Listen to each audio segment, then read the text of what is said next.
ህዝቢ ትግራይ ብመሪሕነት ኣቢሉ ዘውፅኦ መግለፂ መንግስቲ ትግራይ መንግስቲ ኮሚኒኬሽን ናይ ትግራይ ዘውፅኦ መግለፂ ብጣዕሚ ዝገርም መግለፂ ነቲ ናይ ትማሊ ሽርሒ ኣብይ ኣሕመድን ባንዳታትን ኣብ ኣዲስ ኣበባ ክካየድ ዝወዓለ ነገር ግን ዘይተሳክዐሎም ብደንብ ገይሩ ተገንዚቡ ተኸታቲሉ ትርጉሙ ኣቕሚጥዎ እዩ ከመይ ከም ዝኸደ እውን ኣቕሚጥዎ እዩ ህዝቢ ትግራይ ከመይ ከም ዝሪኦ ንዕኡ እውን ብደንብ ገይሩ መንግስቲ ትግራይ ኣቕሚጥዎ ኣሎ ቀድም ኢለ ዘቕመጥክዎ ከምቱ ኣብ ርእሲ እውን ትርእይዎ ዘለኹም ከቢድ ናይ መጠንቀቕታ ደወል ኢሎም እንዲኦም ኣቕሚጦሞ ዘለዉ ቤንሻንጉል ክንምለሶ ኢና እቲ ናይ ትግራይ እዚኣ እውን ከቕምጥ ደልየ ከቢድ ናይ መጠንቀቕታ ደወል እዮም ኢሎሞ ዘለዉ ቤንሻንጉል ናይ ምጥፋእ ጋምቤላ ናይ ምጥፋእ እቲ ጉዳይ እቲ ሕገ መንግስቲ ክቅየር እዩ ክበሃል ከሎ ግን ዋላ ባዕሎም ቶም ናይ ኦሮሞ ሓለፍቲ ምስ ናይ ኣሜሪካ ዲፕሎማሰኛታት ክዘራረቡ ከለዉ ሕገ መንግስቲ ኢትዮጵያን ቀጻሊ ዕጫ ህዝቢ ትግራይን እዩ ዝብል ዲስከሽኖም ትርእሱ ዲስከስ ገብሩ ከለዉ ናይ ሕገ መንግስቲ ጉዳይ ርኦም እዮም ቀጻሊ ዕጫ ህዝቢ ትግራይ ዝብል እውን ርኦም እዮም ታይና ኣልዒልና ውዚ ሓደ ኣብቲ ምክክር ኮሚሽን ዘሎን ኣብኡ ዝኒሄ ሸርሕን እቲ ሒዝዎ ክወፅእ ዝተደለየ ሪፖርትን ርኦም እዮም ካብኡ እቲ ዕጫ ትግራይ ዝብል ንወይኑ ርኦም እዮም ሕገ መንግስቲ ዝብል እውን ንወይኑ ርኦም እዮም 35% ሕገ መንግስቲ ትግራይ ክመሓየሽ ኣለዎ ዓንቀጽ 39 ሙሉእ ብሙሉእ ክስረ ዘለዎ ስርዓት መንግስቲ ኢትዮጵያ ፕሬዚደንሻል ክኾን ክኽእል ኣለዎ ናይ መን ዶሚናንስ እዩ ዝሕሰብ ዘሎ ዝብል ከርእየና እዩ ሕወሓት ብሓገዝ ኣሜሪካ ክትጠፍእ ኣለዋ ይብሉ ኣብ ቅድሚ ናይ ኣሜሪካ ዲፕሎማሰኛታት ዝበልዎ እዩ ዘሎ ፀኒሕና ክንመፅኦ ኢና ኣብይ ኣሕመድ እንታይ ኢሉ ዝብል እውን ሕወሓት ብሓገዝ ኣሜሪካ ክትጠፍእ ኣለዋ ይብሉ ክልላት ክፈርሳ ኣለወን ድሕሪኡ ብክላስተር ክመዓራረያ ኣለወን ምምላስ ተመዛበልቲ ብፌደራል ጥራሕ ይትግበር ሉዓላውነት ትግራይ ዝበሃል የለን እዩ እዚ ሕዚ እቶ ፓርላማ ይግበረሎ ዝብልዎ ዘለዉ ናይ ቤንሻንጉል ናፅነት ግንባር ንቤንሻንጉል ጥራሕ ተይኮነት ብዋናነት እንደም ንትግራይ ማእኸል ዝገበረ እዩ ስለዚ ትግራይ ናይ ምጥፋእ ከይዲ እዩ ዝኒሄ ትግራይ ናይ ምጥፋእ ከይዲ ከም ምዃኑ መንግስቲ ትግራይ እውን መግለፂ የቕሚጥዎ ኣሎ ንምባል ዝዘልዕሎ ዘለኹ ቤንሻንጉል ናይ ምጥፋእ ምዃኑ ቤንሻንጉል ኣልዒልዎ ኣሎ ጋምቤላ ናይ ምጥፋእ ምዃኑ ጋምቤላ እውን ኣልዒልዎ ኣሎ እንታይ እዩ ዝበሃል ዘሎ ሕዚ ብሄር ብሄረሰባት ናይ ኢትዮጵያ ተደምሲሰን ሙሉእ ብሙሉእ እተን ኣኔክስ ክግበራ ናብ ዝተፈላለየ ክልላት ተባሂለን ዘለዋ እውን እዚ ክስራሕ ክትግበር እተን ብደንቢ ርእሰን ኣድኒነን ክነብራ ኣለውን ዝበሃላ ዘለዋ ከም ትግራይ ዝበላ እውን ርእሰን ኣድኒነን ክነብራ ይግበረሎ ኢና ንብል ዘለና ኦኬ ሕዚ ናይ ቤንሻንጉል ቅድሚ 5 ዓመት ሽመልስ ኣብዲሳ ኣብ ኣዲስ ኣበባ ኮይኑ የሰበሩን ሰበርናቸው ኣብ ዝብለሉ እዋን 35% ናይ ቤንሻንጉል ህዝቢ በዝሒ ኦሮሞ እዩ ይብል ተወሰነ ሰፋር ወሲኽና 50+1 እንተጌርናዮ ግን ፓርላማ ክለይም ክንገብር ኢና ይብል ሽመልስ እዚ ቃል ብቃል ዝበለ እዩ ዝተወሰነ ሰፋር ወሲኽና ፓርላማ ናይ ቤንሻንጉል ክለይም ክንገብር ኢና ማለት ቤንሻንጉል ዝውስኖ ውሳነ ኦሮሞ ዝውስኖ ውሳነ ይኸውን እንዳበለና ነይሩ እዚ ቅድሚ 5 ዓመት ዝበለ እዩ ሕዚ እንታይ ይብሉ ኣለዉ ኣብ ፓርላማ ኮሚቴ ተቋቂሙ ኦኬ ናይ ቤንሻንጉል ህዝቢ ናብ ኦሮሞ ኣኔክስ ክግበር ናይ ጋምቤላ እውን ናብ ኦሮሞ ተወሰነ ፓርቲ ናይ ቤንሻንጉል ግን ምዕሸዊ እንታይ እዮም ዝብሉ ነይሮም መተከል ገለ እናበሉ ዘልዕልዎም ጉዳያት ነይሮም መተከለይ ንበኩምን ግን ተወሰነ ጉም ዝበሃል ህዝቢ ናብ ጎጃም ከባቢ ዘሎ እዚዩ ናባኹም ኣምሓራ ኣኔክስ ክንገብሮ ኢና ኢሎም ንዕኦም ምዕሾም እቲ ናይ ዓባይ ኦሮምያ ናይ ምምስራት ጉዳይ ግን ክኸድዎ እዮም ዓባይ ኦሮምያ ነቲ ጉም ዝበሃል ናብ ኣምሓራ ኣኔክስ ገብርዎ ዘለዉ ንግዚኡ ጥራሕ ኣይኮነን ትሕዝ ቤንሻንጉል ብምልኡ ጎጃም ብምልኡ ትሕዝ ምክንያቱ ጎጃም ከመይ ገርካ ኣምሓራ ይንፅሎ ከም ዝነበረ ሰሙን ሃፀይ ዮሃንስ ከልዕል ከሎ ሪኢኹም እዮም ጎጃም ብምልኡ ኩሽ ኢኻ እዮም ዝብልዎ ስለዚ ሴሜቲክ ዝኾነ ላዕላይ ገጽ ዘሎ ይገድፉ እሞ እቲ ኩሽ ዝበሃል ዓባይ ኦሮምያ ክምስርቱ ከለዉ ጋምቤላን ቤንሻንጉልን ከም ዘለዎ ዝሓዘት ኦሮምያ እንተኮይና እዚኦም ሒዞም ናብ ጎጃም ምዝማት እዩ ድሓር ንስኻ ኣምሓራ ይኮንካን ኦሮሞ ኢኻ ኢልካ ንኣምሓራ እውን ኣኔክስ ምግባር ተወሰነ ፓርቲ ናይ ኣምሓራ ናብ ኦሮምያ ምውሳድ እዩ እቲ ዕላማ ከመይ እንዳበለ ይኸድ ከም ዘሎ ራእዩ ኣብ ትግራይ ታርጌት ገይሩ ዝኸደሉ ደኣ ንምንታይ እዩ ኦሮሚያ ንኣምሓራ ንቤንሻንጉል ንጋምቤላ እንተኮይና ታርጌት ገይራ ትኸድ ዘላ ንምንታይ ናብ ትግራይ ርእሱ ከቕንዕ እንተኮይኑ ብሄር ብሄረሰባት ርእሶም ከቕንዑ እንተኮይኖም ናይ ስረ ናይ ጅግንነት ምልክት ገይሮም ዝቆፅርዋ ትግራይ ርእሳ ክተቕንዕ ክትክእል ኣለዋ ኦኬ ስለዚ ርእሶም ንኸድንን እንተኮይኑ ከዓ ትግራይ ርእሳ ክተድንን ክትክእል ኣለዋ ዳስዋይ ትግራይ ታርጌት ገይሮም ዝኸዱ ዘለዋ ሕገ መንግስቲ ምፍራስ ይኹን ካሊእ ማሊእ ብምልኡ ናይ በዝሒ ህዝቢ ናይ ዘለዎ ዶሚናንስ ዘለዎ ዓዲ ገይሮም ኣቕሚጦም ኣብዚ ማዕበል ዓዲ እንተዝኾን ከም ኣሜሪካ ፕሬዚደንሻል እንተኮይኑ ዝሰርሕ ሰብ እዩ ዝምረፅ ዋላ ኣቦን ኣደን እውን ክፈላለዩ ይኽእሉ እዮም ኣቦን ውልድን እውን ክፈላለዩ ይኽእሉ እዮም ኣብ መረፃ ነከለይ ዝመርፅ እንድሕር ዝማዕበለ ኮይኑ ተዓዲ እቲ ማሕበረሰብ ዝማዕበለ ማሕበረሰብ እንተኮይኑ ፖለቲካ ዝርድእ እንተኮይኑ ፀገም የለን ንዓቦዚ እናበልካ እናወጠጥካ ትወስዶ እናወጠጥካ ከድካ ዓሸራ ገይሩ ዝመርፅ ማሕበረሰብ ግን በዝሒ ህዝቢ ዘለዎ ኣታሊሉ ዘለኣለሙ ኣደንቂሩ ነቲ ማሕበረሰብ ከም ዘለዎ ንሱ እንዳገዝአ ክነብር ክገብር ይኽእል እዩ ማለት እዚኣ እታ ህዝቢ ድንቂርና ከም ዘልቕ ኢና ማሕበረሰብ እንዳፈለጠ እንዳተረድእ እንተኮይኑ ፖለቲካ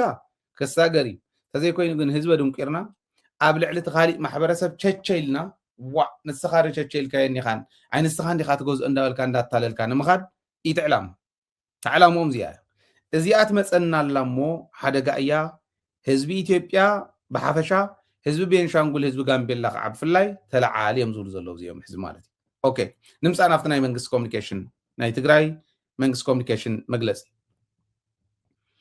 ነቲ ትማሊ ዝካየድ ዝነበረ ቁሩብ ፅንሕ ኢልና ክንሪኦ ኢና ካሊእ ተወሳኺ ስለ ዘለና ነዚዩ መግለፂ ኣውፂሉ ኣሎ መንግስቲ ትግራይ እቲ መግለፂ ፍትሓዊ ቃልሲ ህዝብና ብመደናገርቲ ኣይሰናኸልን እዩ ዝብል ምናልባሽ እዚ እውን ኣብ ፌስቡክ ፔጅና ኣለኩም ኣብ ቴሌግራም ቻናልና ኣለኩም እዩ ከም ትሪእዎ ዘለኹም ፍትሓዊ ቃልሲ ህዝቢ ትግራይ ብመደናገርቲ ኣይኽበስን ይብል ኣብይ ኣሕመድን ተላኣኽቱን ኣንጻር ብሄራዊ ህልውናና እናተቃለሱ መፅኦም እዮም ይቃለሱ እውን ኣለዉ ኣብይ ኣሕመድን ተላኣኽቱን ትማሊ ንሪኦ ዝነበርና ኣብ ኣዲስ ኣበባ እውን ኣንጻር ብሄራዊ ህልውና ህዝቢ ትግራይ ባዕሎም ትግርኛ ብዝዛረቡ ብትግርኛ እዩ ዝስበኽ ነይሩ ብትግርኛ እዩ ካምፔይን ዝግበር ነይሩ ስለዚ ኣብይ ኣሕመድን ተላኣኽቱን ኣንጻር ብሄራዊ ህልውናና ክኸዱ ኣይንፈቅድን ኣንጻር ብሄራዊ ህልውናና ኢምፓክት ክፈጥሩ ተፅዕኖ ክፈጥሩ ኣብ ትግራይ እውን ኣይንደልን ናይ ድራማ ሰልፎም ህዝብና ተረዲእዎ እዩ እዩ ዝብል እቲ ሰልፊ ናይ ድራማ ሰልፊ ከም ዝነበረ እቲ ድራማ ምዃኑ ከሪአኩም እየ ብደንቢ ገይረ ክነረጋግፆ ኢና ናይ ድራማ ሰልፎም ህዝብና ተረዲእዎ እዩ ብኾታ ከም ዝነበረ እውን ይገልፅ ባይዘወይ ንሕና እውን ኣቕሪብናዮ ነርና ኢና ደደቢት ሚድያ ኩሉ ግዜ ረብሓ ህዝቢ ትግራይ ናብ ድርድር ከይኣቱ ለይትን ቀትርን ትሰርሕ ሚድያ ምዃና ትርእዋ እዛ ሰልፊ እዚኣ ህዝቢ እንተይሰምዓ ካሊእ ሚድያ እንተይተዛረባ እንዳሃለወ እንታይ ጌርና ሰልፊ ክግበር እዩ ን11 ኢልና ተመሊስኩም ረኣይዎ ቻናላትና ከም ዝበልክዎ ሰባት ካምፔይን ይገብሩ ስለ ዝነበሩ ኤጌንስት ደደቢት መብዛሕትኡ ሰብ ተታሊሉ ካብ ደደቢት ርሒቑ ዝፀንሓሉ 2-3 መዓልትታት እውን ነይሮም እዮም ርኢናዮ ኢና ተዓዚብናዮ ኢና ሞኒተር ጌርና ኢና ንባዕልኩም ተጎዳእኹም ደደቢት ዘይምርኣይ ንባዕልካ ኢኻ ትጉዳእ ሕድሕድ መረዳእታ ኣብ ኢትዮጵያ ዘላ ኣብ ከባቢና ዘላ ኣብ ትግራይ ዘላ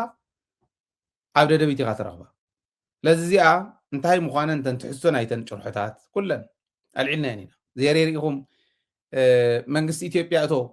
ሰራዊት ኢትዮጵያ እቶ እሞ ኣድሕን ህዝቢ ትግራይ ኢሎም ፅሒፎም ክወፅኦም ኢልናኩም ሒዞም ወፅኦም ከምታ ዝረኣኹማ እያ ብዝኾነ እዚ ብኮታ ነይሩ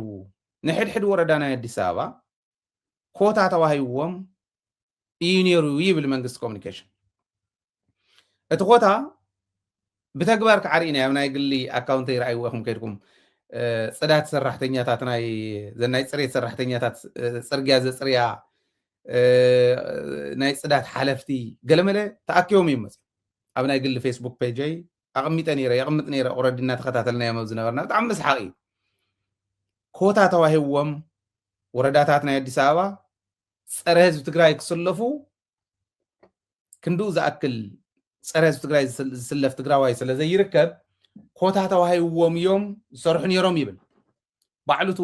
መግለፂ ናይ መንግስቲ ኮሙኒኬሽን እዩ ዝብለኩም ዘሎ ብኮታ ይስራሕ ነይሩ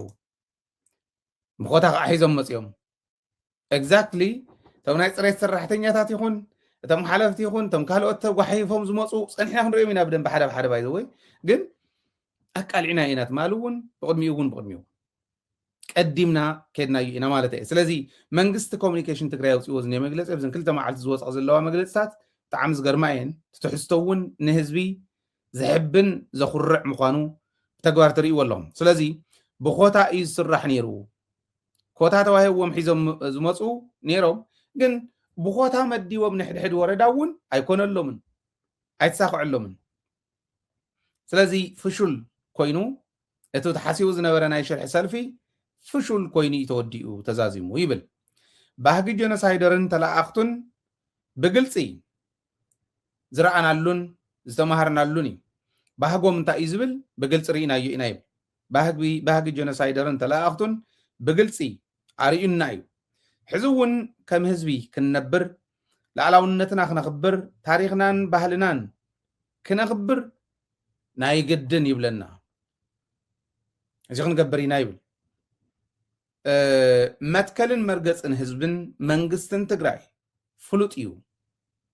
احنا ጥራሕ እንተይኮነ ንዓለም እውን ግልፂ እዩ ብመደናገርቲ ከዓ ኣይኽበስን ህዝባውን ፍትሓውን ቃልስና ክዕወት ናይ ግድን እዩ ይብል እዚ መግለፂ መንግስቲ ትግራይ ናይ መንግስቲ ኮሙኒኬሽን መግለፂ ላንበብኩልኩም ፀኒሐ ሕዚ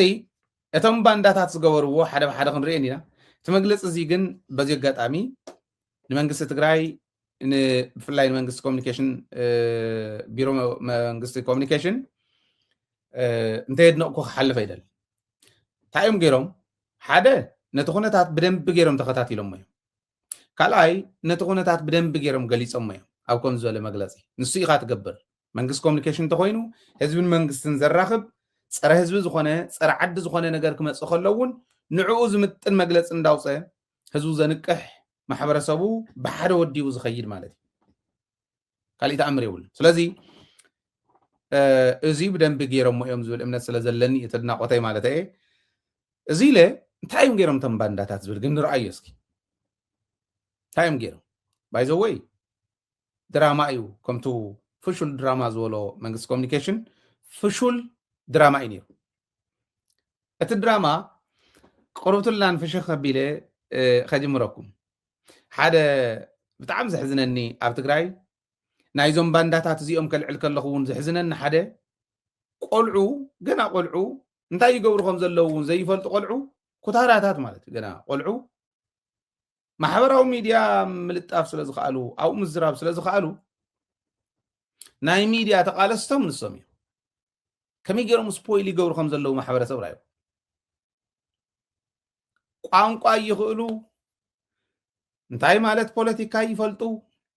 ንእሽትለን ጅቦኦም ተመሊኦም ከምዚኣ ገይርኮ ጅባ ይመልኣልካን ሕወሓት ሪኢኻ ኣነ ይበካ ኣለኹ ንዝተወሰነ ሰብ ሂብካስ እያ ህዝቢ ክቕየር ከምኡ ገይሮም ይታልዎ ሓደ ቆልዓ ከምዚ ይብል ቋንቋ ስምዑ ለኢኹም ብደንብ የትግራይ ዲሞክራስ ኣምሓርኛ ምዃኑ እዩ ዲሞክራሲ ትብል ቃልስ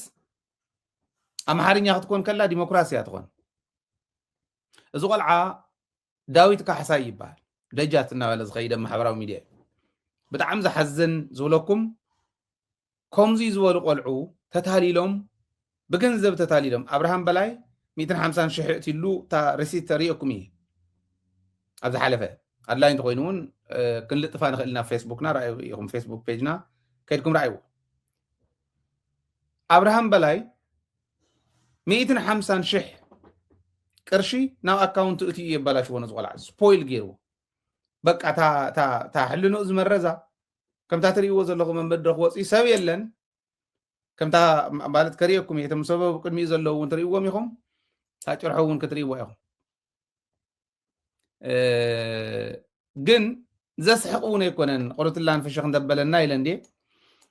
ፍሽኽ ከብለና እዩ ቃል ኣገላልፁ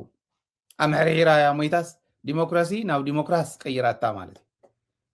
ነዚኦም ሒዞም እዮም ተሰሊፎም ውዒሎም نال إيدو خمز ندبلة يزارب نيرو لغل عزي كم زولو بعد دامرا يحياون كريكم يصنيحه كم زي زوله فشول زخونه أبد سبب ما أقل أب مسكلة الدوابة كيركاس كندو ده توارديها كم غير كده تورديها صرع عدها صرع منت كاس صرع زبخا كيد كم غير كخم غير كاتو وارد زبل I don't know كم غير كأي نابسب كمل لسوزياتهم يخبدي جن ريهم نتهم كل عهم يجرم بلاش ممكن زلوا تام حالين يهون يتقرأي ديمقراس كوينا يتقرأي ديمقراسي زبرأي وقت يتقرأي ديمقراس بهوات مقابرنا ميرقاقتو بهوات مقابرنا ميرقاقتو داون داون داون داون حوحات داون داون حوحات واي داون داون حوحات أمسكنا له تام حالين يهون يكالوان جن انت أخذ لكم دليل مثلكم أو كرميت كوينهم نايتن قرشي لكعدو تزاري ومزولو تملكتوا أنيكم داش صادقة أباني زياتهم يوم كرميت كوين توم سباتهم زيهم يوم مالت كمي كفيوهم كم زلون تريوهم اللهم أقرب بلون كريئكم يه كفيوهم اللو أي كفوا من كم زيهم نموالي كونه ناي وردت يوم تواريدهم تمالي فشول نيرو زولا زلوا منكس كوميونيكيشن نزي ناي وردت ينيرو تمالي داون حوحات تو قالون يفلطن حوحات يو حوحات بقى تازسر صلوم انديم زولو زلو مساكين ቋንቋ ይኽእልዋት ያይ ሓልፍዋ ግን ወጽዮም ተም ዝዛረቡ ተም ስፖይል ተገበሩ ቆልዑ ተም ዝሰምዑ እዚኦም ዞም መናእሰይ ትሪእዎም ዘለኹም ኣብ ቅድሚት ትሪእዎም ዘለኹም መናእሰይ ማለት ሰምዮም ባዕሎም ባዕሎም ሓደ ደሓን ዝኾኑ ዝኾም ዝናይ በዓል ጻድቃን ዓይነት ሓሶት በደንብ ገይሮም ዝኽእሉላ ሰብኣይ ስለ መርዓ ስለ ዝኾነ መርዓ እንዳተዛረቡ ከጋንኑ ማለት ሕዚ በዓል ጻድቃን እንታይ ነይሩ ትማሊ ተትብልዎም ተትድውሎም ቡዕ ከም ገለ ዝበለ ዳውን ሕወሓትና በልና ውዒልና ሰልፊ ደኣ መሊኡ ነይሩ ሰብ መሊኡ ነይሩ ክብል እዮም እቶም ሰባት መን እዮም ከሪአኩም እየ ትምግናን ከምኡ እንድዩ ግን ትማሊ ብደንብ ጌርና ሰባት እውን ኣብኡ ዝነበሩ ጀጋኑ ተቃለስቲ እቲ ህዝቢ ናይ ትግራዋይ ነባር ኣዲስ ኣበባ ብደንብ ጌርና ዘድነቕናሉ መድረኺ ነይሩ ንምንታይ ሕድሕድ أفتح مدرخ تقبر زنوريت نقولنا نيرم حد كعد صحفا نيرنا حزبنا قاعد كتاتل نيرو دحرون بروجرام صريحنا لينا اتمقنا نوم بقليل خنا قالوا عن خلينا ناخذ لكم دليل تم سواء يقن دايلهم انا يمر عند تزاروس كمين يرت مر عيلم بوا ميت خبرو ميت تشرا ميت بلتان نيرم يلم افتح جزا تمر تعدمو جن 300 سب ترحيب نيرم وا تتعدم 300 لي يكونني نيرو و ما قام يقرأ ميت تشرا ميت بلتا ميت خورد عنيرو بقى خم عنيرو بصراحة أنت أنا أسمني سعد عنيرو ويلمم ببل اللي غاية ينيرو سعسعيد ببزل اللي غاية ندواق أخاون سعسعيد خورن دواق أخاون سعسعيد تنبلتان نا أخاون سعسعيد ينيرو ببل اللي غاية ينيرو يلوم يبهر ببزل اللي غاية أنت ينيرو يا توم الحزب تشرحه እዞም ትሪእዎም ዘለኹም መናእሰይ ቅድሚ ትሪእዎም ዘለኹምውን ኣብኣ ኮይኖም ይጭርሑ እቶም ስፖይል ተገበሩ መሳኪን ቋንቋ ይኽእሉ ዘረባ ይኽእሉ እውን ኣብ ቅድሚት ኮይኖም ምስሓቅ ንዓዲ ኮይኖም ውዒሎም ከም ዘሎ ውርደት የለን ቁሩብ ኣቅርብ ነብሎም እስኪ እዚኣቶም እንታይ ይመስሉ ከምዚኣ ኮይኖም እዮም ውዒሎም ባይዘወይ ኦኬ እዚኣ ከምዛ ትሪእዋ ዘለኹም كم تاتم زولكوا ناوند حزن زخد سب كم زي زبلت سليم قوي عجيرو قرفف في غيد منبر صره حزب تግራይ صره حزبካ صره عدኻ ተሰሊፍካ ንምንታይ صره عدይ ዝሓሰብክዎ ተንኮልስ ዘይኮነለይ ዘይሰርሐ ዘይተሳኽዐ እቲ صره حزبنا ዝኸድ ዘሎ ሰብኣይ ዘይተዓወተ ኢሎም ቁርፍፍ ኢሎም ውዒሎም اوكي صومو زو على غاسا يمنو زيو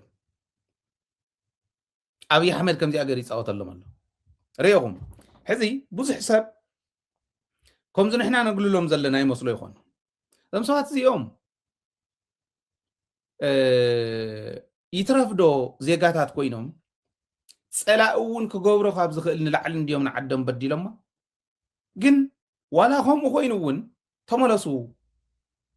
ዓድኩም እተው ናብ ህዝብኩም ተሓወሱ ኢትና ህና ሕቶ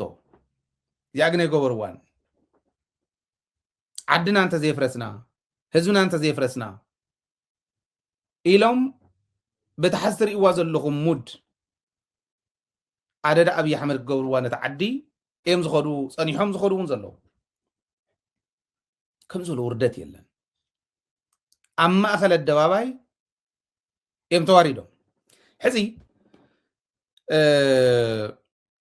ኣብ ኣዲስ ኣበባ ዝነበረ ዓቅሚ ዘሎ ህዝብና ብቕንዕና ህዝቢ እንተኢልና እዩ ብጀካ ተመኡ ዝኔው ትርእይዎም ዘለኹም እዚኦም እውን ናህና እንድዮም ፈተና ፀላእና ናይ ባዕልና ባንዳታት እዮም ብጀካ እዚኣቶምን ብገንዘብ ዝመወልዎም ሰባትን ህዝቢ ከም ህዝቢ ኣዲስ ኣበባ ዝነብር ትግራዋይ ኣይወፀን ብሄራዊ ክሕደት ኢልና ብሄራዊ ክሕደት ፈፂሞም እዮም ዝበልና እዮም ንሕና ጥራሕ እንተይኮንና ኣዲስ ኣበባ ዘሎ ህዝቢ እውን ምስ ብሄራዊ ክሕደት ዝፈፀሙ ግለሰባት ኣይንስለፍን ዝበለ ይመስል እዚኣ ዝብል ዘሎ ህዝቢ ብተግባር ክዓረጋጊፅዋ እዩ ትማሊ ማለት እየ ተዋሪዶም እዮም ከም ዝበልክዎ ዓብይ ከምቲ ሕዚ ፀውሊጎሞ ዝኔው ብደንብ ገይረማ ዙምኢን ገይረ ከሪአኩም ከምዚኣ ኢሎም ንኽፀውልጉ ዝገበሮም እቲ ዝሓሰብዎ ስለ ዘይኮነ ጥራሕ ከይመስለኩም ግልብጥ ኢሉ ህዝቢ ክወፅኡ እንዲ ነይሩ ተሓሳቦም ህዝቢ ግልብጥ ኢሉ ስለ ዘይወፀ ዝሕዘኖም እሞ ስለ ዘይወፀ ከምዚ ኢሎም ዝቆርፈፉ ከይመስለኩም ዝቁርፋፎም ኣብ ቢሮ ትፀንሖም ነገር ስለ ዘላ ቲዲኤፍ ምሳና እዩ ህዝቢ ምሳና እዩ ኢሎም ማለት መላእ ህዝቢ ትግራይ ምሳና ኢሎም እንዳደስኮሩ ዝነበሩ ሰባት ቲዲኤፍ ይትረፍ እሞ እቲ ጅግና ህዝቢ ትግራይ ይትረፍ እሞ እቲ ወላዲ ጅግና እቶም ዘለዓለሞም ዋላ ማለት ካብ ውልደቶም ኣዲስ ኣበባ ዝነበሩ ግን ተጋሩ ዝኾኑ እውን ተጋሩ እንዲዮም ዞርበሉ እዮም ኢሎም ይትረፍ ደብ ትግራይ ዘሎስ ኣዲስ ኣበባ ዘሎ እውን ባንዳ ባንዳ እዩ ስለዚ ዓደይ ከጥፍእ ባንዴራ ሒዘ ይወፅን ኢልዎም ናይ ማሕበራዊ ሚድያ ወፍረሙ እውን ማለት ኣብ ማሕበራዊ ሚድያ ዘለው ግለሰባት ጥራሕ እንዲዮም ኣብኣንዮ ባዕሎም ጌታቸው ሓዊሱ እቶም ዲሞክራስ ዝብል ነበረ ምስኪና ይባል እዚ ኣብካ ዘይመሃርዎ እዚ ኣብካ ዘይመሃርዎ ታጭሮ ሒዝዋ ዝወፅእ ከምህርዎ ነይርዎም እዚኣ እንተነኣሰ እዚኣ ከምህርዎ ነይሮም ዲሞክራሲ ዲሞክራሲ እዩ ብኩሉ ቋንቋ ክብልዎ ነይርዎም ከምዚ ኢሎም ተገፊጦም ዝወፁ ኣብ ማሕበራዊ ሚድያ እውን የለውን ሓሶት ከመይ ገራ ትውፃእ ሓሶት ከመይ ገራ ንሰብ ተሽንፍ ኮይና ውዒላ መኪሮም እዮም ዓፋር ዘለው እንተይተረፈ ዝኾኑ ቆልዑ ዝፈልጦም ኣነ ይፅሕፉ ነይሮም ዳሓርቲ ሓቂ ምልክት እንዳገበርና እዚአን ፅዳት እየን እዚኦም ሓለፍቲ ፅዳት እዮም እዚኦም ከምዚ እዮም እዚኦም ካብዚ ወረዳ እናበልና መፅሓፍ ምስ ጀመርና ነገር ፋሒላቶ በቲ ሓደ ገፅ ብጣዕሚ እዮም ዝሕዝኑኻ ጥዑያ ስለ ዝኾኑ ወይ ክጉድኡ ስለ ዘይንደልዮም ገለመለ ኣይኮነን ውርደት ዶ ሰብ ዶ ክንዲ ዝኣክል ይወርድ እዩ እሞ ሽማግለታት መናእሰይና እዮም ዝብሉ ይቅርታ መናእሰይና እዮም ዝብሉ ጭሕ ምላፂኻ ሙልጭ ኣቢልካ ትላፅ እሞ መንእሰይ እየ ትብል ከም ፃድቃን ከም ዘውኒ ሰብኣይ ኣሰፋ ብርሃ እዩ ናይ ስየ ብርሃ ሓዊ እዩ ከምዚ ኢልካ ዶ ትዋረድ ኢኻ እዚ ወሪድዎም ስለዚ ኣብ ማሕበራዊ ሚድያ እውን የለውን ኣብ ህዝቢ ትግራይ እውን የለውን ኣብ ቲዲኤፍ እውን የለውን ምስኮኑ እዚ ኢሎም እንዳሰበኽዎ ዝነበሩ ፌደራል መንግስቲ ክምለሱ ከለው እንታይ ሒዝሎም ከም ዝፀንሕ ስለ ዝፈልጡ ቁርፉፍ ኢሎም እኒው ከምዛ ትርእይዎም ዘለኹም ማለት ስለዚ ፀረ ህዝቢ ዝኾኑ ተግባራት ኣወሲኖም እንዳፈፀሙ ዝነበሩ እዮም ብድሮን ቀጥቅጦም ነዳዲ ዕፀዎም ባጀት ዕፀዎም እዚ እንዳበሉ ዝፀንሑ እዮም እዚ እንታይ ጌርካ ንሶም ኣብ ላዕሊ ዘለው ጥራሕ መራሕቲ ጥራሕ እዮም እምበር ህዝቢ ምሳና እዩ እዮም እንዳበልዎ ነይሮም ትረፍ ደብ ትግራይ ዘለው እዚ ዘለውን ምሳኹም ኣይኮነን ክብሎም ከም ምዃኑ ስለ ዝፈልጡ ግን كمي قرففهم كم زلوا رايو هيك تحسب بايزوي تزريوين يرو 150 شح سب كوصي توهايزي يلوكم يعني حدا شح ببوردو إلهم يوم تقراواي زبحال كل خوص صلوا إلهم يوم بقبلي قوس قبر إلهم يوم 150 شح سب قلبت إلو خوص يتحاسيون يرو نمدحانيت تقراواي انت ريق دحيني زباله سب انت زهلو ونمدحانيت زغون تقراواي وصلهم أيوصلهم بجكاتهم زغفلوهم أما حوراو ميديا زلو نعنيو عزلو نياو زبل زلو تلو بعلدا مريا حيا خريقكم بجكا زيوم ان بجكاتهم قرفيفهم تريقوهم زلهم بقدميت مساكين اب ارغان ناب زرغان حدا اغروم ناب غدغاد اتيوم تواردو وراداتات بجكا زيوم كالي نبر اي نبر حزن تا يخصت زغل من الواش يقاومنا ايوم انكله سلاز قاومنا نتهزب امينهم يمتريفهم لنا ወይ ትግራዋይ ኮይኑ ዘይወፅእ ከምዚኣ ክንገብሮ ኢና ኢሎም ዓንፃኑ ማዕፆ ዝበሃል ኣብ ልዕሊ እቲ ነባሪ ካሊእ ጣጣ ከይፈጥሩ ክንከላኸል ክንከታተል ኣለና ከመይ ገርና ኢና ንከታተሎ ፅኢሉ ክንከምዚ ክንገብረለና ኢልካ ትእዛዝ መሃበ ይኮነን ናህና ቁፅሪ ሓደ ዝኾነ ይኹን ምንቅስቃስ ድሕሪታ ሰልፊ ከምዚኣ ስለ ዘይገበርኩም ተባሂሉ ትግራዋይ ዝኸዶ ተወዲቡ ዝቃለስ ምዃኑ ትርጉም ዘድልዮ ኣይኮነን ፀላእትና እውን ፈልጥዎ ትግራዋይ ዓዱ ኣይደርብን ብመንነቶ ይደራደርን ኦኬ ኣብዛ ሃለወ ይሃሉ ርኢና እያኩም እታ ትግራይ ክንዲ ግንባር ወጠጥ ትኾነ ዓዲ ሃገራት ተሰሊፈን ብሓደ ኮይነን ጎረባብቲ እውን ብሓደ ኮይነን መፅየም ጭሮኦም ደጉቢሎም ንኸሃድሙ ዝገበረት ዓዲ እታ ትግራይ ዓለም ንኽፈልጣ ሰራዊትና እውን ቲዲኤፍ ክበሃል ኣብ ዩናይትድ ኔሽን ሽሙ ክለዓል መንግስትና እውን ከምኡ ህዝብና እውን ከመይ ዝበለ ህዝቢ እዩ ና እንታይ ካብ ዓቕምኩም ካብ ቁፅርኩም ንላዕሊ ኢኹም ትድመፁ ኢሎሙኒ እንዳበለ ጌታቸው እውን ይዛረቡ ነይሩ ሓቆም እዮም ወላ ንባዕሉ ወዳእቱ ይዋረድ እምበር ብሓቆምቶም ከምኡ ዝበልዎ ሓቆም እዮም ነይሮም ስለዚ እንታይ ንግበር ኣዲስ ኣበባ ዘለካ ህዝብና ኣዲስ ኣበባ ዘለኹም መቃልስትና ናይ ዝኾነ ይኹን ብሄር መቃልስትና ኣብ ልዕሊ ትግራዋይ ዝኾነ ይኹን ሓሳብ እንተተሓሲቡ ቀዲምኩም ንገሩና ቀዲምና ኣብኣ ንዘለዉ ነታ ሰልፍን ንኻልኦትን ስፖንሰር እንዳገበሩ ትግራይ ከጥፍኡ በል ዝብሉ ዘለዉ ንፈልጦም ኩሉ ግዜ ንገልፆም ንነግሮም ተጥፍእዎም ኣለኹም ክንብሎም ኢና እዚኣ ክንብሎም ኢና እምብልና እንተ ኢሎም ኣብ ልዕሊ ትግራዋይ ንዝበፅሕ ተሓታት መን ምዃኑ እንተፈሊጥና ይፅዋሕ ንጎ በፍንጭኡ ዋጋ ክኸፍላ እዩ ትግራዋይነት ከምዚ ይኾን ክኽእል ኣሎ ተጋሩ እንተነኺእና ቧቧ ከመይ ጌርካ ክበሃል ክኽእል ኣሎ ልክዕ ከም እስራኤላውያን በብዝኸድዎ እዮም ዝኽበሩ እስራኤላውያን ኣሜሪካ ይኸይዱ ኣውስትራልያ ይምፅኦም ካሊእ ይኸይዱ ንበይኖም እያ ስፔሻል ኬዝ ኣሎ ንዕኦም ካሊእ ተኣምር ስለ ዘሎ ኣይኮነን ተወዲቦም ስለ ዝቃለሱ እዩ ኔትወርክ ድያ ኣብ ዓለም ዘላ ኩላ ከምዚኣ እንተ ጌርና ኢና ክንወፃ ስለዚ ደደቢት ሓደ ቤ ዘለካ ህዝቢ ትግራይ ኣዲስ ኣበባ ዘለካ ድምፂ ክንከውን ድልዋት ኢና ለይትን ቀትርን ከም ንሰርሕ ትፈልጡና ኢኹም መንግስትና እውን ሰራዊትና እውን ካሊእ ተቃላሳይ ዝበሃል ትግራዋይ ክፈልጥ መቃልስትና እውን ክፈልጡ ክንገብር ምንም ድሕሪት ንብል ኣይኮንና ስለዚ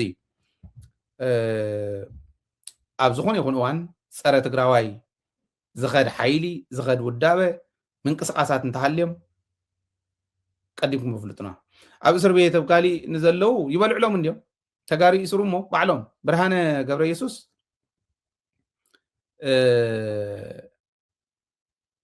ኣብ ዝኾነ ቦታ ለጢፈ ነይረ ኖርማሊ እንደም ካልኦት ስለተለከሙ ማለት ንዓና ክትብል ኢሎም ስለ ዝበሉ ኢና መስና ባዕልና እውን ብዕርቂ ክንውድቕ ስለ ዝበሉ እዩ ገዲፍናዮ እምበር ኣብ ሓደ ገዛ ከይዱ ወርቂ ተሰሪቑ እዩ ናይ ዘመደ ኢሉ ክንዱዚ ቅርሺ እንተዘይከፈልኩም እንዳበለ ዘኽፍል ነይሩ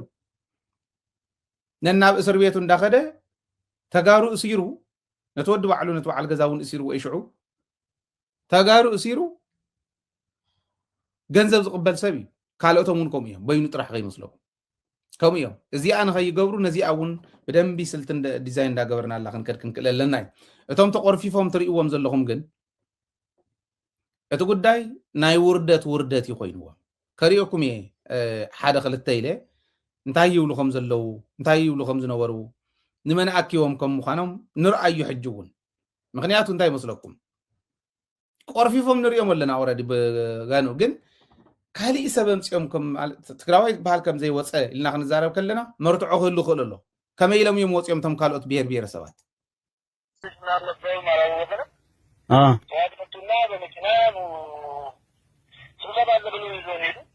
ተመልከት ዝወዲ እዚ ትግራዋይ ኣይኮነን ኣብታ ሰልፊ ግን ከምታ ትርእይዎን ኢኹም ወረቐት ሒዙ ተረኺቡ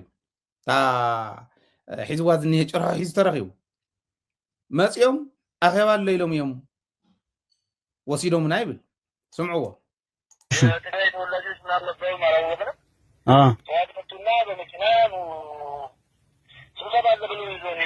እሺ እሺ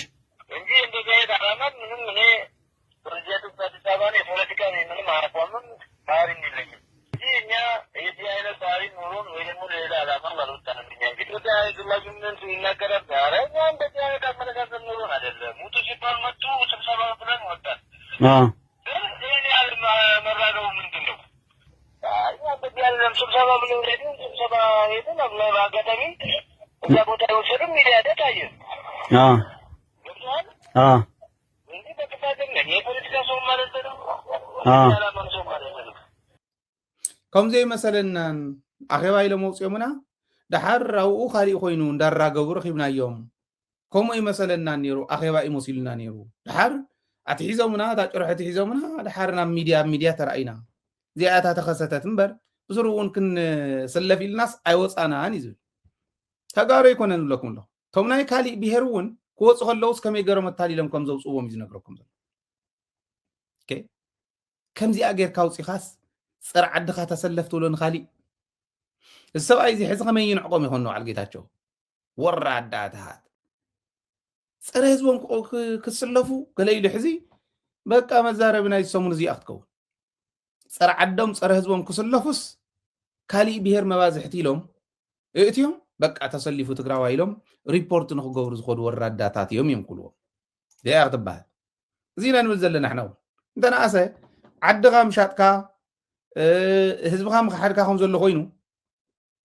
እቲ ካልእ ብሄር ብዘይፈልጠካ እንተዝኾኑ እኮ ሓደ ነገር ነይሩ ዋ ተንኮል ይኸዱ ኣለው ተንኮል ይሽርሑ ኣለው ገለ ምብልና እዮም ሕዚ እኮ ግልፂ ኮይና ካልኦት ብሄራት እውን ፈሊጦም እንደዚህ ማራገቡ ለምንድን ነው ያስፈለገው እኛ እንደዚህ የሚደረግ አልመሰለንም የመሰለን ስብሰባ ብለው ሲያስወጡን መኻይን ብኮ 11 ሰዓት ጀሚረን ኣኼባ ይውፃ እንዳተባሃለ ገዛ እናተኳሓኳሐ ብኮታ ተባሂሉ ማለት ኮታ በፂሓቶ እዩ እዚ ሕዚ afta መማልእቲ ኮታ ዝበልዎ ኮይኑ ይመፅኒ ዝወድ ማለት ከምዚ ገይሮም የመውፅዮም ህዝቢ ትግራይ ሰባት ከይመስለካ ቁም ነገር ዘለዎም ከይመስለካ ተታሊልካ ትኸዘለካ መንእሰይ ቁም ነገር ዘለዎም ረብሓ ዘለዎም ናይ ሓቂ ስለ ትግራይ ዝቁርቆሩ ከይመስለካ ሰብ ካሊእ እንዳምፁ ብዙሓት ተሰሊፎም ብዙሓት ወፅዮም ተኣኪቦም ዶ ክበሃል እዚኦም ዝገብሩ ቶም ዝዛረቡ ፍሉጣት እዮም ራእይዎም ኣኼባ ክገብሩ ከለዉ እውን ራእይዎም ብድሕሪት ዘሎ ብምሉእ ዝዛረበ ኣይኮነን ገሊአን ነፀላት ዓቢጠን ከምዚአን ገሊአን ካብ ፅርግያ ካብ ዝኾነ ናይ ፅርግያ ፅሬትን ካሊእን ዝወሰድወን ምስ መሸመጠን ገሊኦም ካብ ናይ ጫማ ምፅራግን ካሊእን ዝወሰድዎም እዮም ኣብ ኣኼባ ይእትውዎም እሞ ኣብ ቅድሚት ኮይኑ ኢዱ ዘውፅእ እከለ ከም ዝወሃብ እከለ እንታይ ከም ዝብል ኩሉ ሪሄርስ ገይሩ እዩ ዝመፅእ ይንገሮ እዩ ኦልሬዲ ይወሃቦ ዕድል ይዛረብ ኣኼቦኦም ከምዚ እዩ ሰልፎም ከም ትሕዚ ረኣኹሞ እዩ ካሊእ ክሪኦኩም እዩ ናይቲ ሰልፊ ስእልና ማይና ሓልፎን ተመልከት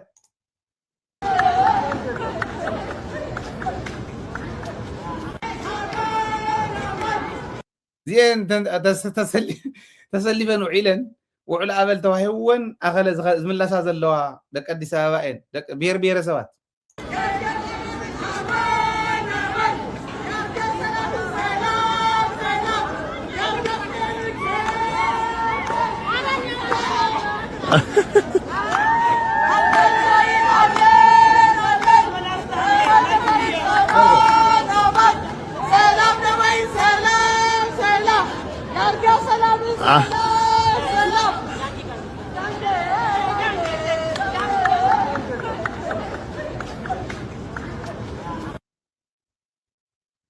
أزيد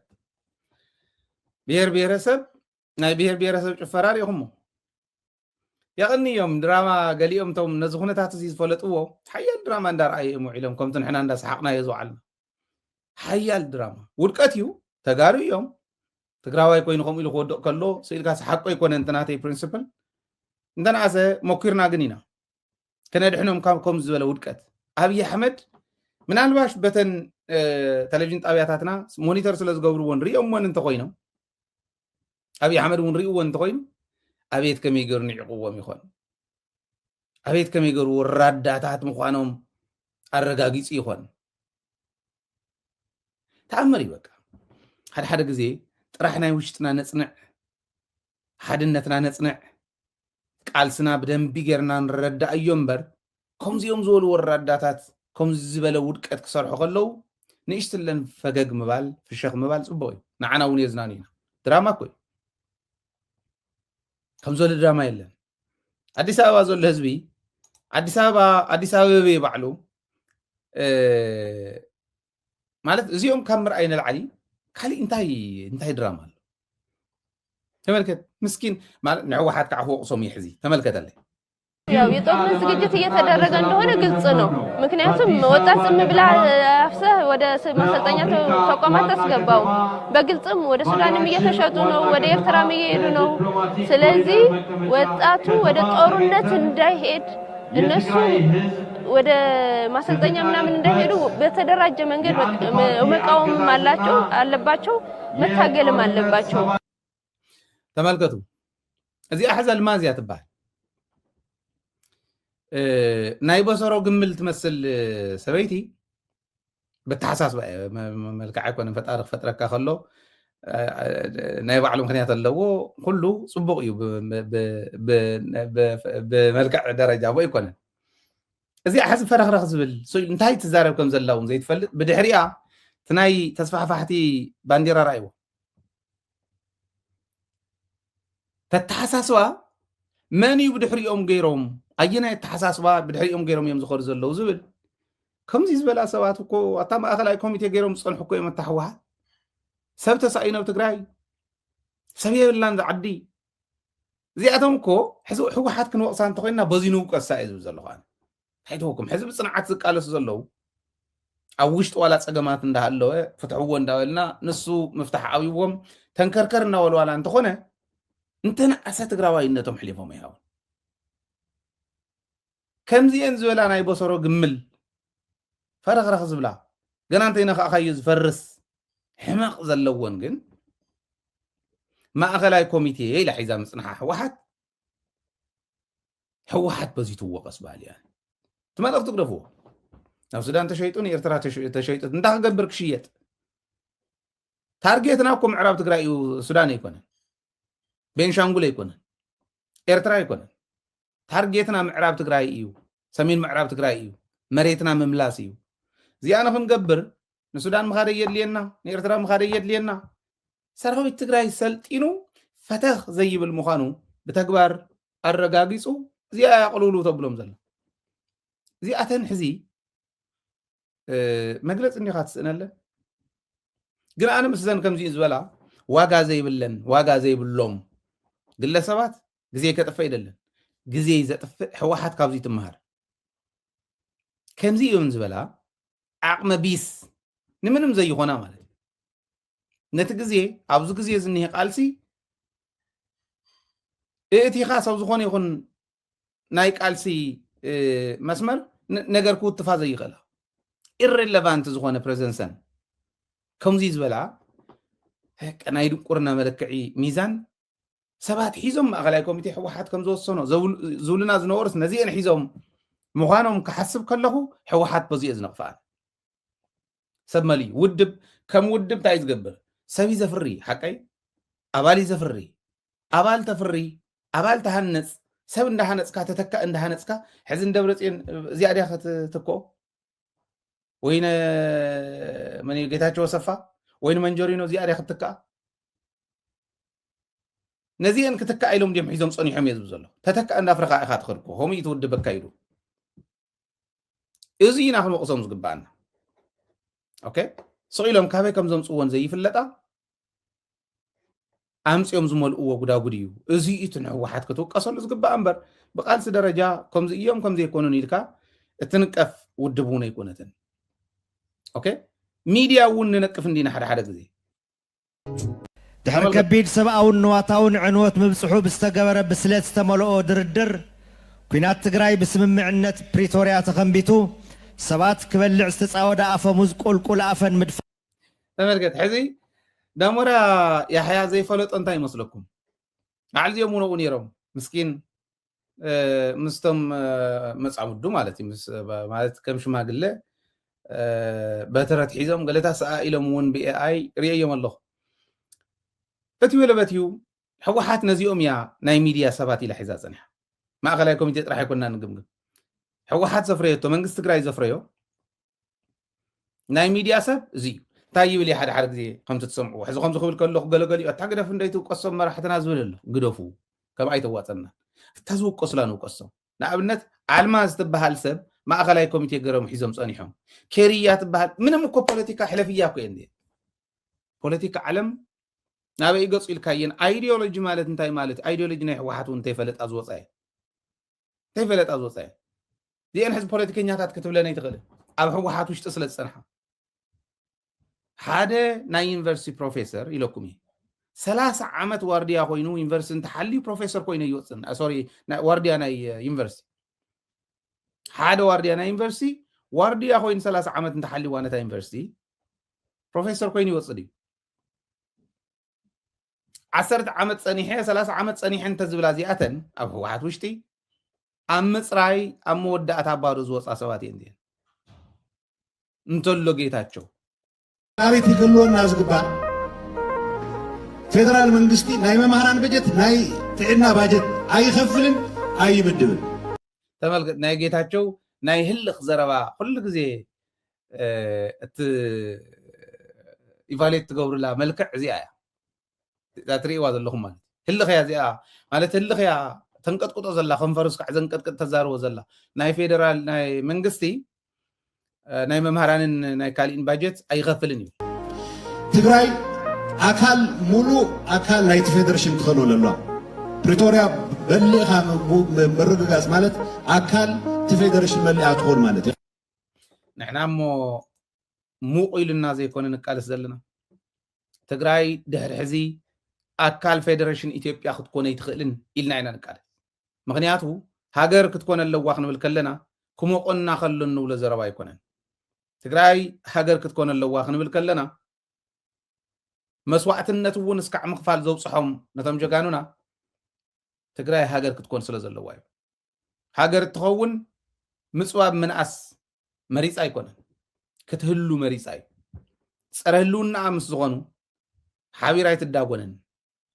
ኣካል ፌደሬሽን ንምዃን እቲ ፌደሬሽን ማዕረ ክንጥቀመሉ ኣለና ዝብል ተሓሳስባ ሒዝካ ምርከብ የድሊ ስለዚ ክሞቆና ከሎ ዘልዓልና እዩ ሕተ ይኮነን ኣይተጌታቸው ኣይትጋገይ ግን ነዚኣቶም እውን ካብ ሰማያት የነጢበ ዝብል ሰብ እዩ ጌታቸው ሓደ ኣነ ዝሓሽኩ ካብ ሕወሓት ኢሉ ንበዓል ልማዝ ንበዓል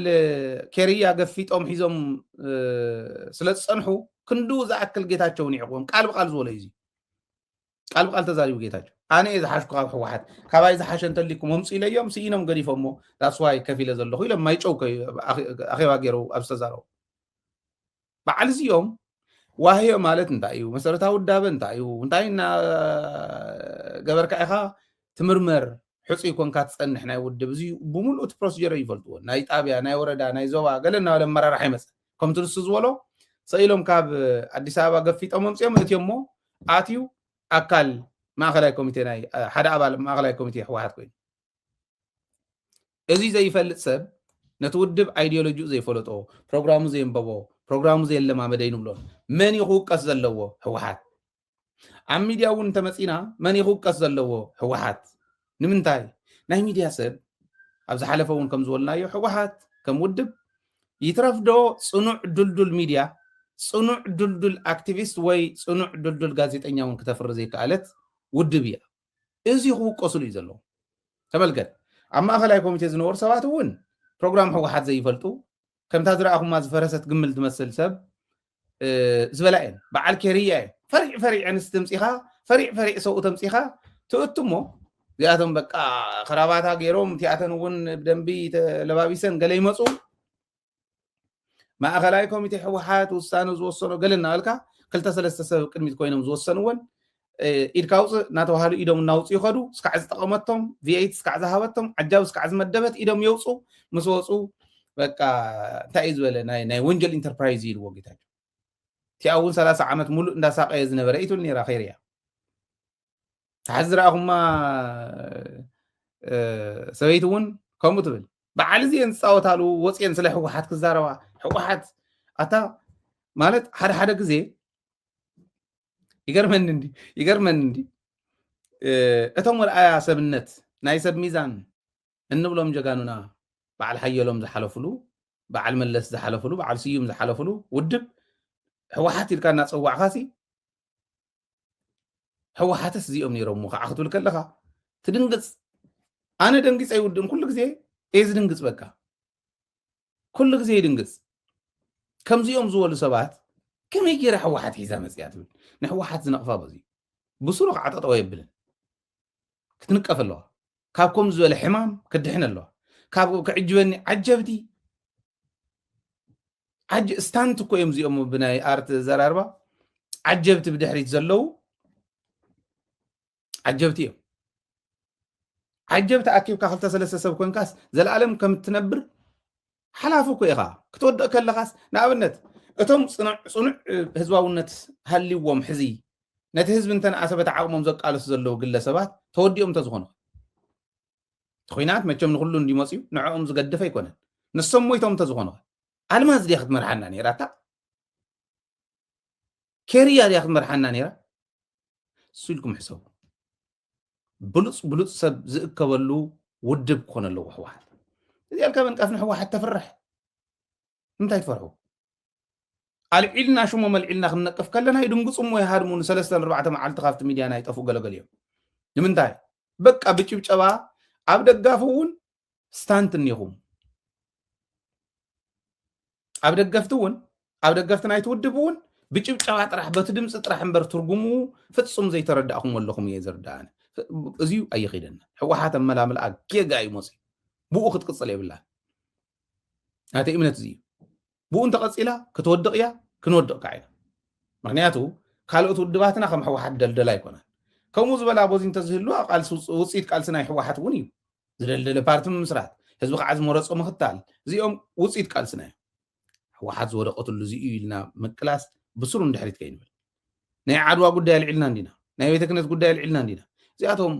ክነልዕሎም ከለና ግዜ ስለ ተትረፍረፈና ይኮነ እንደደቤት ክእለ ይለዎ ኣብ ዓድዋ 9 ክፋል ክንሰርሕ ከለና كأرم سلزلوا ويو أوكي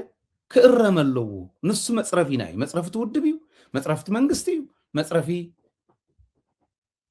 حزبنا وني تاريخنا أما أنا نص يكون إننا إذا استوعبنا نقدر دخلكم لليه سلازي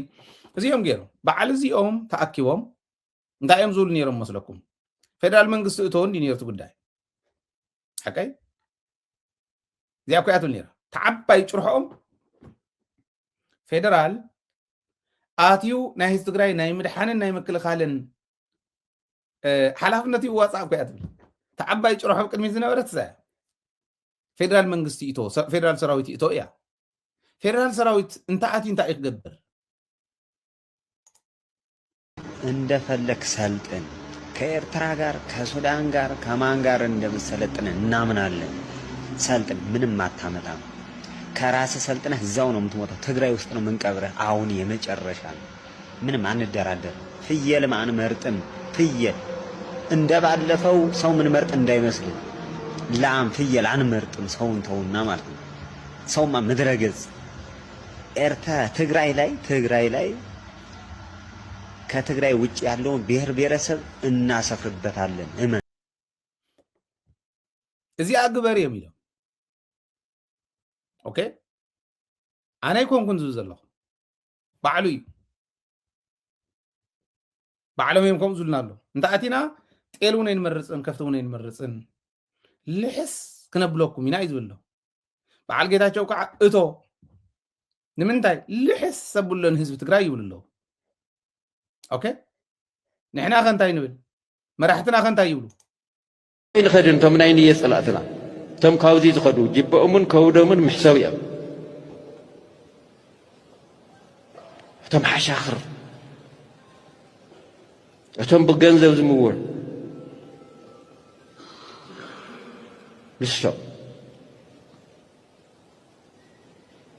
ንሶም እዮም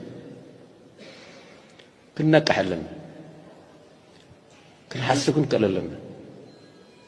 ፈተና ህዝቢ ትግራይ ክፍታሕ ይፅባሕ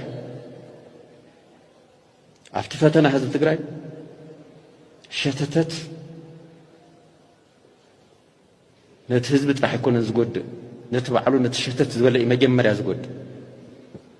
እሱ መጀመርያ ተጠቃዒ ኣብ ፀላእ ኸይዱ ከም ብድውድዎ ይኽእሉ እዮም ከሰራስርዎ ይኽእሉ እዮም ፅባሕ ከም ዝበልዕዎ ግርግፀኛ እዩ ታሪክ እሱ ዘምህረና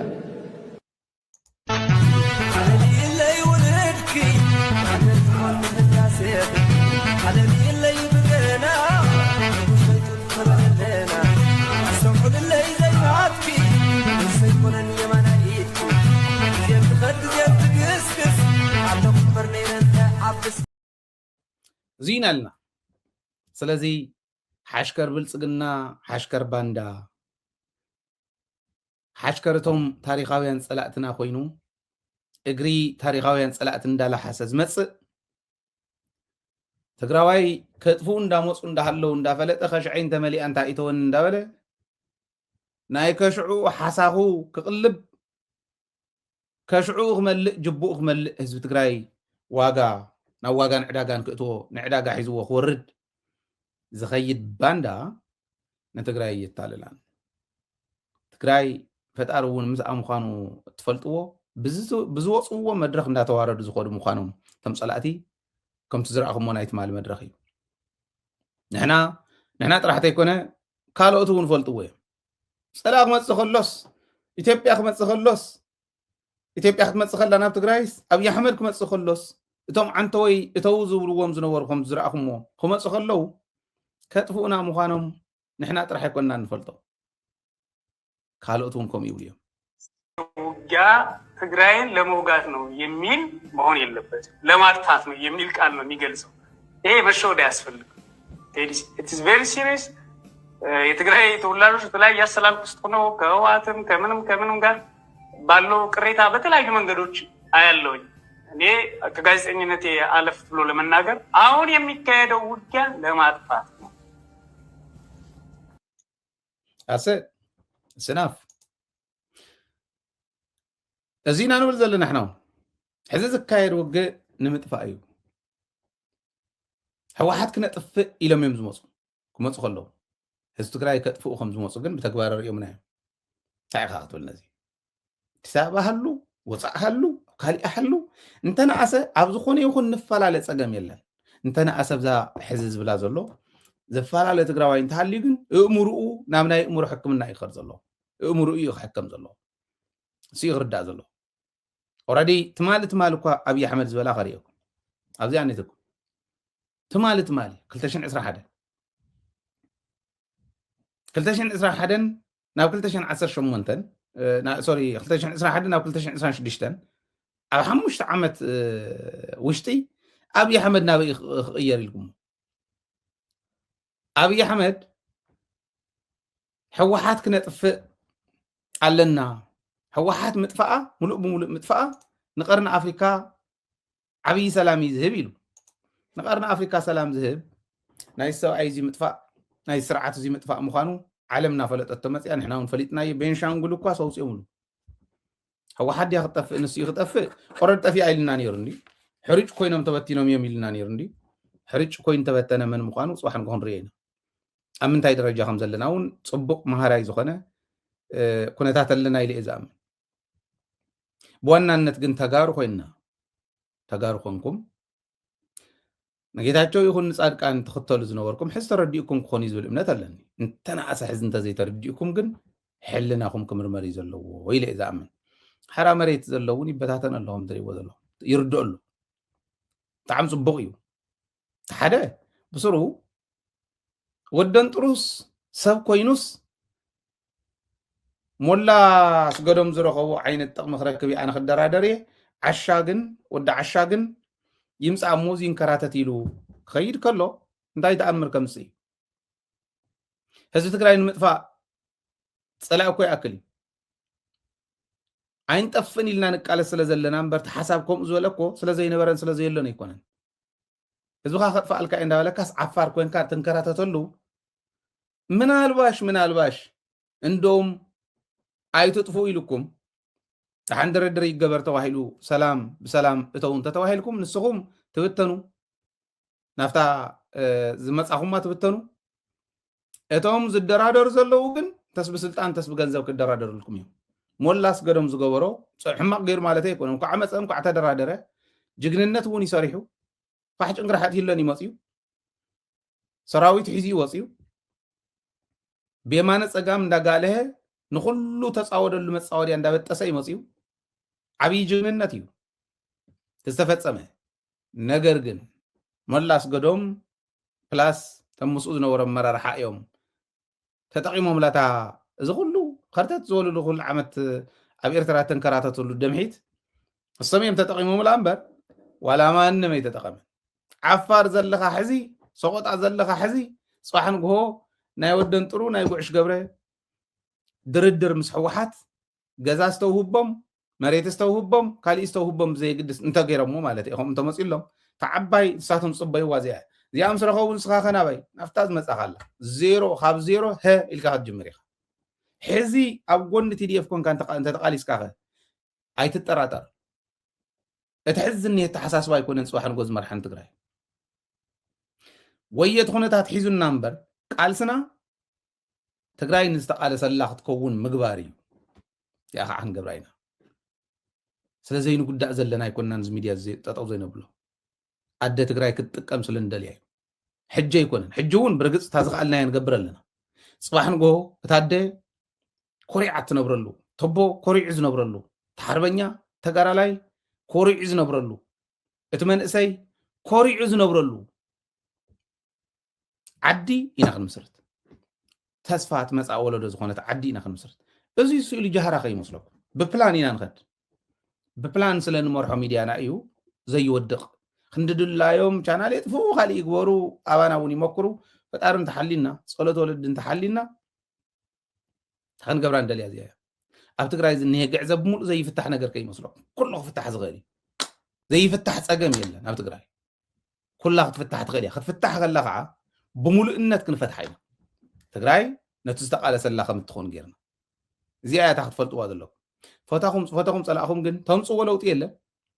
እዚ ብደንብ 100% ኣረጋግፁ ዝመፅእ ለውጢ በፍፁም ብናትኩም ዝመፅእ ለውጢ የለን ለውጢ እንተመፅያ በታሕዚ ንኸዳ ዘለና እያ ናይ ውሽጢ ግዕዘ ክእረም ኣለዎ ኢልና ከምቲ ናይ ዓድዋ ንኸዶ ከምቲ ናይ ቤተ ክህነት ንኸዶ ከምቲ ናይ ካልኦት ከተማታት ንኸዶ ከምቶም ካሊእ ኣጀንዳ ነልዕሎ እዚኣቶም ምስ ህዝብና ኮይና ህዝቢ ትግራይ ኣብ ጎኒ ደደቢት እዩ ኩሉ ግዜ መንእሰይ ትግራይ ኣብ ጎኒ ደደቢት እዩ ኩሉ ግዜ ተጋጊዩ ንደደቢት ክወቕስዋ ከለዉ ንሃይሊ ኤክስ እናገበርካ ፎቶ ምልጣፍ ገለ ኣውዝዩ ተጋጊዮም ዘጋግዩ ሰባት ከም ዝነበሩ በዓል መን እንድዮም በዓል ጌታቸው እንድዮም ናይ በዓል ጌታቸው ሓሻኽር እንድዮም ደድሕሪና እንዳኸዱ ዝኩሉ ዝገብሩ ነበሩ እዚኦም ተዋሪዶም ምስ ረኣዮም ህዝቢ ተረዲእዋ ኣሎ ነዛ ሚድያ እዛ ሚድያ እዚኣ ናይ ህዝቢ ትግራይ ኣንደበት ኮይና ንውሽጥን ንደገን እንዳረኣየት ኣስተኻኺልና ንቅድሚት ንምኻድ ኣይትጠራጠርኩ ንገብሮ ኢና ሓፃርያታ ግዜ ነዊሕ ግዜ ዝወስደልና ከይመስለኩም ስለዚ ተመለሱ ባህል እያ ተመለሱ ንዓድኹም እተኹ ዘሎ ፀገም ሓቢርና ነስተኻኽል ኣይ መጥቀም ፀላእቲ ክንኮን ኢና እንተኢልኩም ፅንሑሉ ንፀላኢ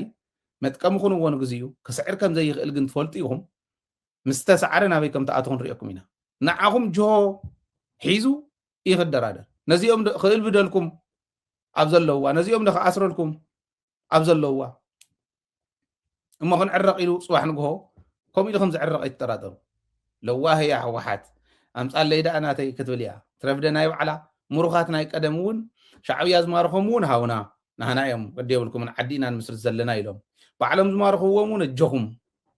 ጀነራላት ክትኮኑ ኢኹም ኢሎም ናብ ዘውፅሑ እዮም ለዋሃት እዮም ኢልኩም ተሓስቡ እንተኾንኩም ሕወሓት ከም ቀደም ኣይኮነተን ሕዚ ከምኡ ዝበሃል ነገር የለን ንቅድስና ዝስራሕ ፖለቲካ የለን ተመለሱ ንዓድኹም እያ ተዋናነት ተመለሱ ንዓድኹም መጥቀም ፀላእቲ ኣይትኾኑ ትምለሱ ዘለኹም ኣለኹም እስካዕ ሕዚ ተመለሱ ኣለዉ ነዚኡ ብጣዕሚ ኢና ነድንቕ ንእሽተይ ቪድዮ ኣላ ተመስገን ዳዊት ዝሰደደልና እዚኣ ራይዋ ከመይ ኒኻትኩም ደሕና ዲኹም ያው እሞ ከምቱ ናይ ኣብ ብልፅግና ስርዓት ተሓሽኪሮም ዘለዉ ሓስከር ብልፅግና ካልኦት ስሞም ክጠቕሶም ኣይደልን ካብ ወረዳ ስላዋ ጣብያ ፋና ከይዶም እዮም ከምዚ ገይሮም ናይ ምልሻ ብረት ሒዞም ከይዶም ናብ ሓረ መሬት ኣትዮም ዶ ግዛዕዶ ኢሎም ፕሮፓጋንዳ ነዝሕሎም ዘለዉ ቆልዑት እዚኣቶም እዮም እዚኦም ምሳና እዮም ዘለዉ